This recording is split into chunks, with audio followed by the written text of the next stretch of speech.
ಏನಪ್ಪ ಅಂತಂದ್ರೆ ಆ ಚಟಕ್ಕೆ ಖರ್ಚು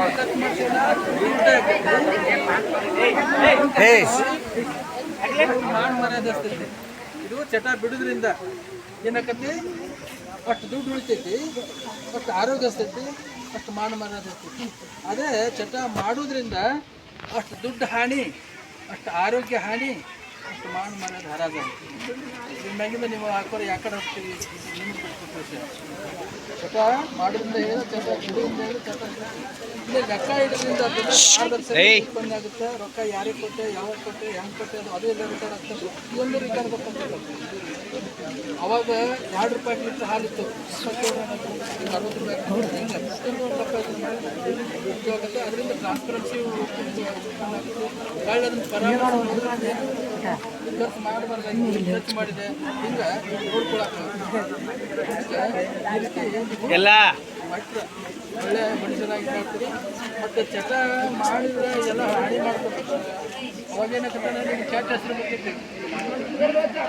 ಅದಕ್ಕೆ ನೀವು ಮಾಡದೆ ಸಹಿತ ನಿಮ್ಮ ತಾಯಿ ತಂದೆಯವರಿಗೆ ಅಥವಾ ನಿಮ್ಮ ಅಂತಂದ್ರೆ ಯಾರು ಮಾಡ್ತಿರ್ತಾರಲ್ಲ, ನೀವು ಸಜೆಷನ್ ಕೊಟ್ಟು ಅವ್ರು ಬಿಡಿಸೋ ವ್ಯವಸ್ಥೆ ಮಾಡಬೇಕು.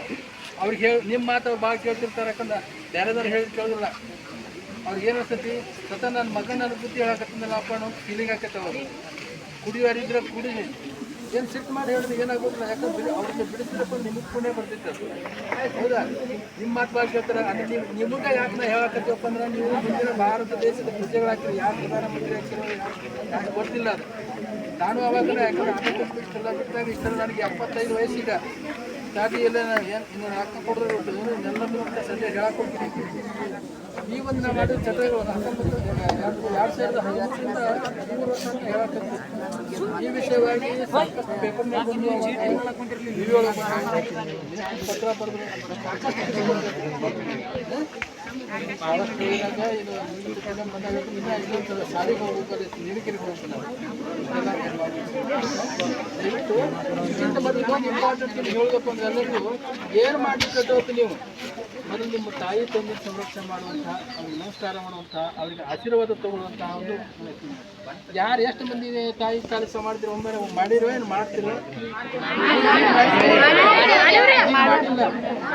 ತಾಯಿಗೆ ನಮಸ್ಕಾರ ಮಾಡಿ ಅನ್ನೋದಕ್ಕೆ ಏನಪ್ಪ ಅಂದ್ರೆ ಜಗತ್ತಿಗೆ ತಂದವ್ರು ಯಾರು? ತಾಯಿ. ನೀವು ಹೊಟ್ಟೆ ತಂದರು ದೇವ್ರು ತಂದಾರ ಮತ್ತು ಅವ್ರಿಗೆ ಸೇವೆ ಮಾಡೋದು. ನೀವು ಬೇರೆ ಕಡೆ ಎಲ್ಲ ಸೇವೆ ಮಾಡಿದ್ರಪ್ಪ ಅಂತ ನೀವು ನೀವು ನಿಧಾನ ಕಾಸು ಮಾಡ್ತಾರೆ. ಅವರು ಹಳೆ ಮಗು ತಾನೇ ಅದನ್ನ ಯಾವ ದೇವರಿಗೆ ತಿಳ್ಕೊಬೇಡ. ನಾವು ಮಾತಾಡೋದು ಮಾಡಿ ದೇವ್ರಿಗೆ ಹೋಗಿ ಏನೋ ಫಸ್ಟ್ ತಾಯಿ ಯಾಕಂದ್ರೆ ನಾವು ಅಂತರ್ಜಲ ಇರ್ತದೆ ಅಲ್ಲಿ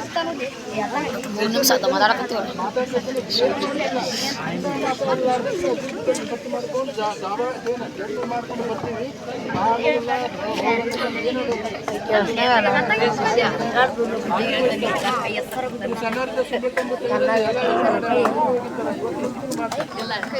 ಭಯಂಕರ ಸಹಾಯ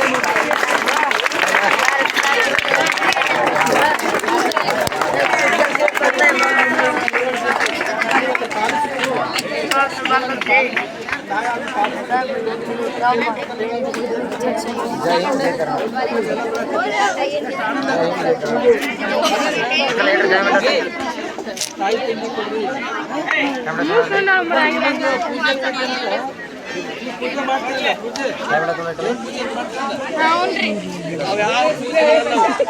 ಅವ್ಯಾವ ಆ ಎಲ್ಲ ಪೂಜೆಗಳು ಗುರುಪುಷ್ಯವು ಅಂದ್ರೆ ಕೆಲಸಕ್ಕೆ ಬಾರ್ದಂಥವು. ಯಾಕೆ ಪೂಜೆ ಅಂದ್ರೆ ಅಂತ ನಾ ಹೇಳೋದಲ್ಲ, ಇದು ಆತ್ಮಣ್ಣದಾಚಾರ ಅಂತಿದ್ರಿ. ನಾವು 7 ವರ್ಷ ಶಾಸ್ತ್ರ ಇರ್ತದೆ ಅವಾಗಿಂದ, ನಿಮ್ಗೆ ನೋಡಿರಕ್ಕಿಲ್ಲ. ಅವಾಗ ಅಂತಃಕರಣ ಉಳ್ಳಂತಹ ಪ್ರಾಣಿಗಳಿಗೆ ಆನಂದ ಪಡಿಸುವುದು ಪೂಜೆ. ಯಾವ ಪೂಜೆ? ಅಂತಃಕರಣ ಉಳ್ಳಂತಹ ಪ್ರಾಣಿಗಳಿಗೆ ಆನಂದ ಪಡಿಸೋದು ಪೂಜೆ. ಸಜೀವದಿರಿ, ಮಾತಾಡ್ತೀರಿ, ತಿನ್ನಿಸ್ರಿ, ಉಣಿಸ್ರಿ, ನಿಮ್ಮ ಮಕ್ಕಳು ತಿನ್ನಿಸ್ರಿ, ನಿಮ್ಮ ಮಕ್ಕಳು ಊರಿಗೆ ಇದು ಮಾಡಿಲ್ಲ ಅದಕ್ಕೆ ಪೂಜೆ ಅಂತಾರೆ. ನೀವೇನು ಪೂಜೆ ಮಾಡ್ತೀರಿ ಅವಂದು ಮಾತಾಡೋದಿಲ್ಲ. ವಿನಾಕಾರಣ ಖರ್ಚು ಮಾಡ್ಕೊತ ಹೋಗ್ತೀವಿ. ದೇವ್ರಂದ್ರೆ ಜೀವ ತಾಯಿ ದೇವ್ರ ಅದಕ್ಕೆ ಅದನ್ನ ಕಾರ್ಯರೂಪಾಂತರ ಬರೀ ಹೇಳೋ ನಾಟಕ ಕೇಳೋದು ಹೆಂಗೆ ಅದೊಂದು ಕಾರ್ಯರೂಪದಾಗ ತರಬೇಕು.